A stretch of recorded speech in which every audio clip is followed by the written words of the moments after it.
بسم الله الرحمن الرحيم الحمد لله رب العالمين وصلى الله وسلم على نبينا محمد وعلى آله وصحابته ومن تبعهم بإحسان إلى يوم الدين أما بعد فالسلام عليكم ورحمة الله وبركاته.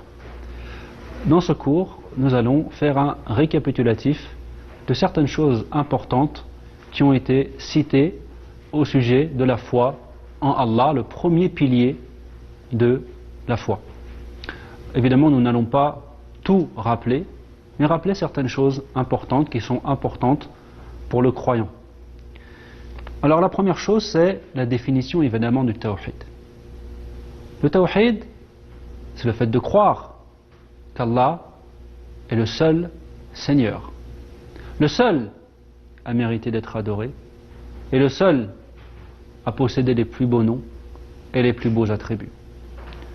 Quand on dit qu'il est le seul Seigneur, ça signifie qu'il est le seul maître, le seul qui gère l'univers, le seul créateur, le seul qui fait vivre, qui fait mourir, le seul qui donne la subsistance.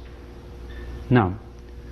Et c'est lui seul donc qui mérite d'être adoré.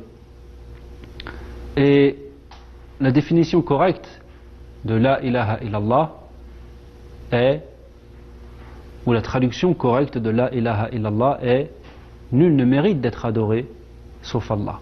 Nous avons vu donc qu'il n'est pas correct de dire que la ilaha illallah signifie nul créateur sauf Allah, ou nul inventeur ou nul capable d'inventer sauf Allah. C'est contraire à ce que Allah nous a cité dans le Coran, notamment dans sa parole subhanahu wa ta'ala, lorsqu'il dit wala in sa'altahum man khalaqahum la yaqulunna Allah. Et si tu leur posais la question qui les a créés, ils diraient alors certainement c'est Allah.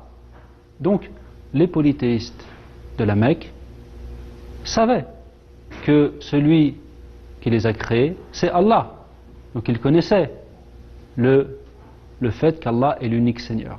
En revanche, ils lui donnaient des associés dans l'adoration.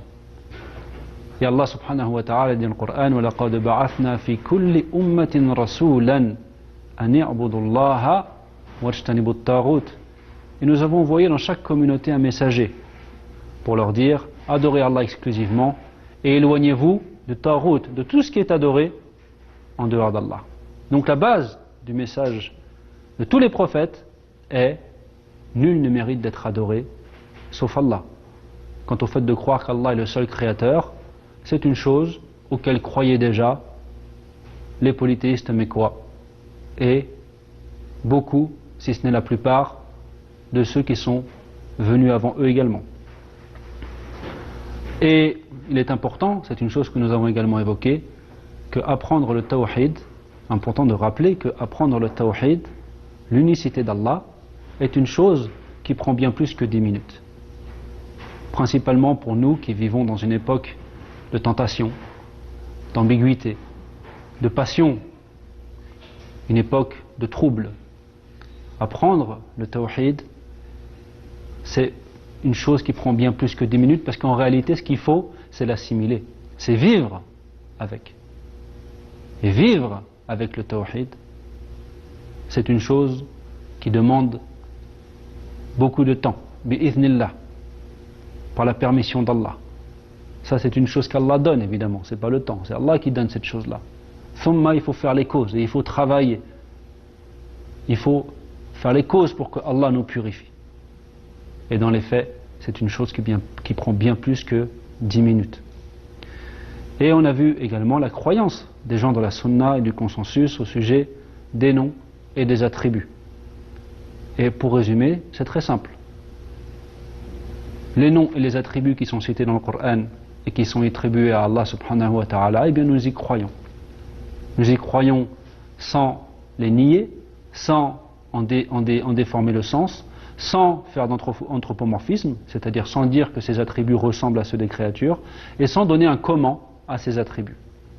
Pour ce qui est des attributs qui sont niés au sujet d'Allah, dans le Coran et dans la Sunna, eh bien nous les nions. Nous disons par exemple que Allah ne dort pas. Nous disons par exemple que Allah ne meurt pas, car dans le Coran et dans la Sunna, Allah nous dit qu'il ne meurt pas et qu'il ne dort pas non plus.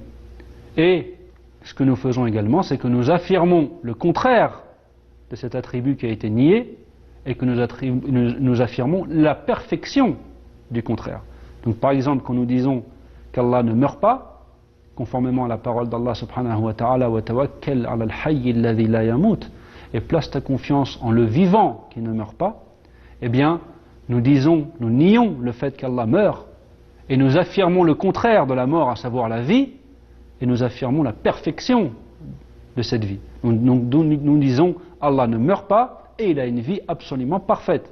Wa qala ta'ala, wa la yadhlimu rabbuka ahada, et ton Seigneur n'est injuste envers personne. Donc nous nions le fait qu'Allah soit injuste, il n'est absolument pas injuste, et nous affirmons le contraire de l'injustice, à savoir la justice, et nous disons qu'il est absolument juste. Non. Et enfin, les choses pour lesquelles qui n'ont pas été citées comme attributs, mais qui n'ont pas été niées non plus, alors nous nous taisons. Et nous ne disons pas Allah a tel attribut ou il ne l'a pas, car c'est une chose qui n'a pas été citée. Sauf si évidemment un attribut implique un défaut. S'il applique un défaut, alors nous savons que cet attribut ne peut être donné à Allah ou attribué à Allah, car Allah n'a absolument aucun défaut. Nous nous basons évidemment sur des textes du Coran et de la Sunna, et notamment la parole d'Allah subhanahu wa ta'ala, وَلِلَّهِ الْأَسْمَاءُ الْحُسْنَى وَلِلَّهِ الْمَثَلُ الْأَعْلَى.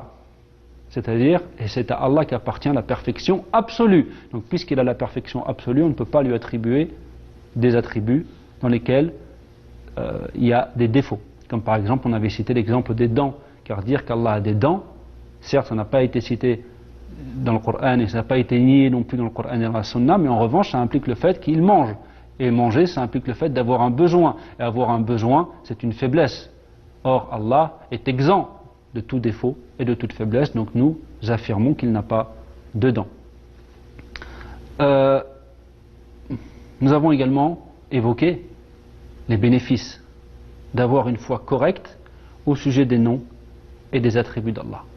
Nous n'avons pas forcément évoqué ce sujet de manière très détaillée, mais nous rappelons ici que avoir une foi correcte au sujet des noms et des attributs d'Allah, ça amène à adorer Allah correctement et à concrétiser cette chose pour laquelle nous sommes créés, à savoir adorer Allah subhanahu wa ta'ala exclusivement. Puisque connaître Allah, c'est l'aimer. Connaître Allah, c'est le craindre. Connaître Allah, c'est espérer. Et l'amour, la crainte et l'espoir sont les trois piliers de l'adoration. Naam, je connais Allah. Allah est le Seigneur de toutes choses. Allah est le créateur de tout. Allah est celui qui gère l'univers. Allah est celui qui sait absolument tout. Allah est celui qui est omnipotent. Allah est celui qui fait miséricorde, qui possède une immense miséricorde, qui fait miséricorde à qui il veut. Allah est celui qui répond aux invocations. Allah est le seul et unique vrai Dieu. Quand on comprend ces sens-là, quand ces sens-là ont infiltré le cœur, quand le cœur est imprégné de ces sens-là, alors le serviteur aime son Seigneur d'un amour que rien n'égale. Quand le serviteur sait que son Seigneur entend tout, est témoin de toutes ses paroles et de tous ses actes, quand il sait que son Seigneur sait tout ce qu'il a ancré au plus profond de lui-même, tout ce qui est intime, tout ce qui est le plus caché, que si Allah veut, Allah est capable de le faire mourir sur un péché. Ça, c'est des choses qui font que le serviteur craint son Seigneur. Quand le serviteur commet un péché et qu'il se rappelle que subhanallah, Allah pardonne les péchés. Il pardonne. Quand une personne a passé des années dans le mal, à faire le mal, à être injuste envers soi-même, à se laisser aller dans l'excès, et puis qu'il se rappelle qu'Allah accepte le repentir, qu'il pardonne absolument tous les péchés, cette chose-là cause en lui un espoir. Et donc voilà ce que vit le croyant: l'amour, la crainte, l'espoir. Et donc il concrétise cette adoration pour laquelle il est créé. Mais pour concrétiser cette adoration, voilà, Il faut absolument connaître les noms et les attributs d'Allah. Est-il possible d'adorer Allah correctement, de l'aimer, de le craindre, de l'espérer, sans savoir qui il est? C'est impossible. Et donc, il faut connaître ses noms et ses attributs. Et le meilleur moyen de le faire, c'est d'étudier le Coran et d'étudier la Sunna. Car c'est dans le Coran et dans la Sunna que nous pouvons connaître les noms et les attributs d'Allah subhanahu wa ta'ala. Et donc, parmi les noms et les attributs d'Allah subhanahu wa ta'ala, il y a notamment le vivant, celui qui a une vie absolument parfaite. L'omniscient, celui qui sait absolument tout. L'omnipotent, celui qui est capable de toutes choses. Le sage, celui qui décrète et qui légifère avec une sagesse absolument parfaite et infinie. Le tout-puissant, celui qui ne peut être vaincu. Al-Jabbar, celui, parmi les sens du Al-Jabbar, celui qui répare les cœurs brisés et qui émet du repos et du soulagement. C'est un des sens du mot Al-Jabbar, du nom Al-Jabbar. Al-Latif, le doux, c'est celui qui connaît les choses les plus intimes, les plus cachées. Sa science pénètre absolument tout. Et c'est aussi, dans un deuxième sens, celui qui apporte à son serviteur croyant les choses dont il a besoin pour que sa religion soit complète par des moyens auxquels il ne s'attend pas. Naam. Par des moyens auxquels il ne s'y attend pas. Parfois même par des choses douloureuses que le serviteur voudrait voir disparaître, mais Allah les décrète parce qu'il sait que c'est un bien pour son serviteur, que c'est de cette façon que sa religion deviendra complète. Ça, c'est Al-Latif. Al-Sami', celui qui entend tout. Al-Basir, celui qui voit tout. Al-Mujib, celui qui exauce les invocations. Et voilà, parmi certains noms d'Allah subhanahu wa ta'ala. Évidemment, il y a des dizaines de noms d'Allah subhanahu wa ta'ala, et il est important pour nous de donner beaucoup d'importance à ce sujet. Et il faut aussi méditer évidemment l'effet que ces noms ont sur nous et œuvrer avec ces noms, notamment par exemple en invoquant Allah par ses noms, en invoquant Allah par ses noms, en le louant. Al-Hamid, le digne de louange. Al-Majid, le glorieux, le tout-puissant. Toi tu l'invoques en citant ces noms-là pour le louer, mais aussi pour lui demander. Parce que quand tu l'invoques par ces noms, alors à ce moment-là, c'est un moyen pour toi de te rapprocher d'Allah et d'être exaucé. وَلِلَّهِ الْأَسْمَاءُ الْحُسْنَى فَادْعُوهُ بِهَا. C'est à Allah qu'appartiennent les noms les plus beaux. Invoquez-le donc par ces noms. Donc par exemple, Allah est Al-Ghafour, celui qui pardonne les péchés, celui qui est très pardonneur. Al-Ghafour, c'est le très pardonneur. Toi, qu'est-ce que tu fais? Tu te tournes vers Allah quand tu as commis un péché et tu dis Ya Ghafour, ighfirli.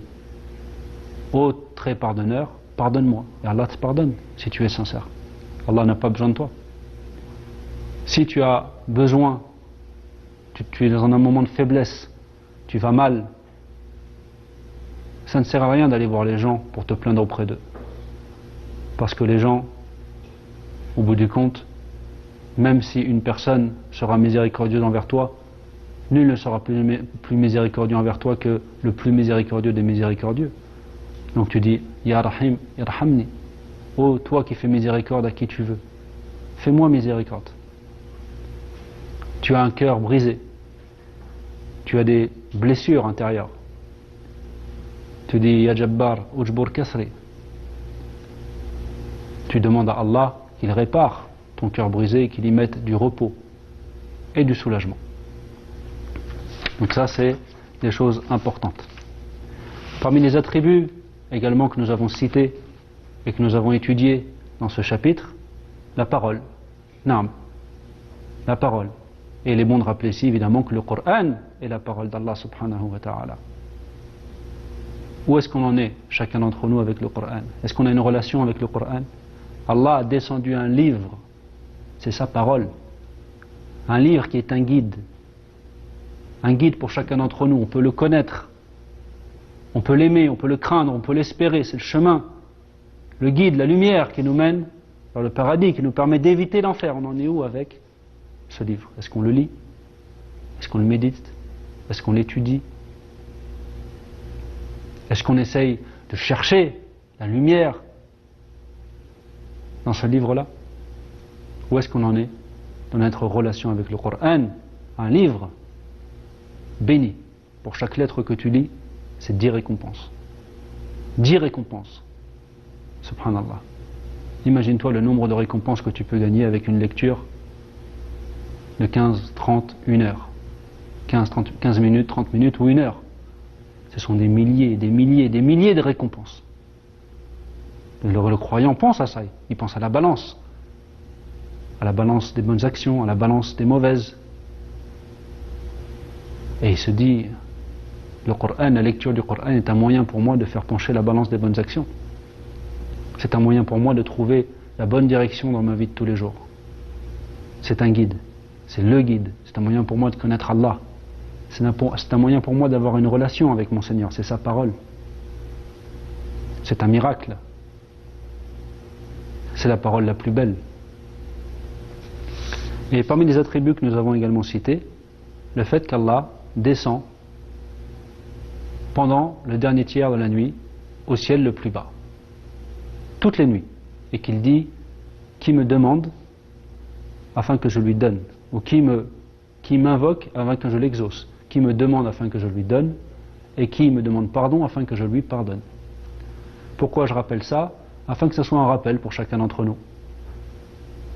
Je pense qu'on a tous des besoins, on a tous des choses qui nous font peur, on a tous des choses qu'on a envie de voir se réaliser, on a tous des péchés. Et on a un moment, chaque nuit, où Allah descend au ciel le plus bas, qui m'invoque pour que je l'exauce, qui me demande pour que je lui donne, qui me demande pardon afin que je lui pardonne. Il n'y a qu'à demander, il n'y a qu'à demander pardon. Il n'y a qu'à invoquer pour être exaucé. On demande à Allah subhanahu wa ta'ala qu'il nous permette d'être réveillés à ce moment-là et d'invoquer. Et d'invoquer sincèrement. Car une personne qui fait les causes, qui se lève à ce moment-là et qui demande à Allah subhanahu wa ta'ala avec un cœur sincère, qui se tourne vers le plus miséricordieux des miséricordieux, celui qui possède les cieux et la terre, celui qui possède les pleins pouvoirs, celui qui est omnipotent, qui sait tout, qui a une sagesse absolument parfaite que nul ne peut vaincre, alors qu'il sache que celui qui invoque Allah, l'unique, le seul vrai Dieu, qu'il espère être exaucé. Non. On a aussi évoqué le fait que Allah sera vu par les croyants au paradis. Les croyants verront Allah au paradis d'une manière que Allah voudra. Non. D'après Suhayb radiallahu anhu, dans un hadith rapporté par Muslim, le prophète Mohammed sallallahu alayhi wa sallam nous dit que quand les gens du paradis seront entrés au paradis, Allah leur dira: voulez-vous que je vous rajoute quelque chose? Les gens du paradis diront: n'as-tu pas blanchi nos visages? Ne nous as-tu pas fait entrer au paradis et sauver de l'enfer? Allah enlèvera alors le voile, et rien de ce qui leur a été donné ne sera plus aimé par eux que de contempler leur Seigneur. Allahu Akbar. Voir Allah subhanahu wa ta'ala. Voir Allah au paradis. N'est-ce pas un moteur pour le croyant? Cette croyance qu'un jour, s'il fait les efforts aujourd'hui pour mériter la miséricorde d'Allah, s'il fait les efforts, s'il fait les causes pour que Allah lui fasse miséricorde et qu'il entre au paradis, il pourra voir le Créateur, celui qui l'a créé, celui qui lui donne, celui qui l'aura guéri, celui qui l'aura exaucé, celui qui lui aura fait miséricorde, celui qui l'aura adoré pendant toutes ces années sur terre, celui qui l'aura espéré, celui qui l'aura craint. Tu verras ton Seigneur, Al-Jamil, celui qui a une beauté absolue et parfaite. Rien de ce qui leur aura été donné au paradis ne sera plus aimé par eux que de contempler leur Seigneur. Ça doit être un moteur pour chacun d'entre nous. Un moteur. Voir Allah subhanahu wa ta'ala au paradis. Parmi les choses également que nous avons citées, le fait que Allah aime ses serviteurs élus. Non, Allah les aime. Et ses serviteurs élus aiment Allah subhanahu wa ta'ala. Donc parmi les attributs d'Allah, il y a le fait qu'il aime ses serviteurs élus. Awliya'a. Man hum al-awliya? Al-awliya, les bien-aimés d'Allah, ce sont ceux qu'Allah a décrits dans le Coran lorsqu'il a dit Ala inna awliya Allahi la khawfun alayhim wa la hum yahzanun alladhina amanu wa kanu yattaqun. Soyez attentifs. Les bien-aimés d'Allah, Ala inna awliya Allah, nulle tristesse, nulle crainte pour eux et ils ne seront point attristés. Alladhina amanu wa kanu yattaqun. Ceux qui croyaient et qui pratiquaient la piété. Donc, les bien-aimés d'Allah, c'est qui? Ce sont ceux qui croyaient aux choses auxquelles il fallait obligatoirement croire. Ils avaient une foi correcte. Ils pratiquaient la piété. Ils obéissaient à Allah. Ils s'éloignaient des désobéissances. Ils pratiquaient donc l'islam correctement. Ils avaient une foi correcte et ils avaient une pratique correcte. Naam. Ça, ce sont les vrais bien-aimés d'Allah. Et non pas ceux qui ont une pratique mauvaise, ou qui inventent des pratiques, ou qui ont des foi, ou qui ont une foi, une croyance complètement erronée, et qui disent des choses au sujet d'Allah très très loin de la vérité. Non. Le bien-aimé d'Allah, c'est une personne que peut-être personne ne connaît. C'est peut-être une personne dont on n'accepte pas l'intercession quand il intercède pour quelque chose. C'est peut-être une personne à qui on ne donne aucune importance, mais qui a une foi correcte et qui pratique l'islam correctement.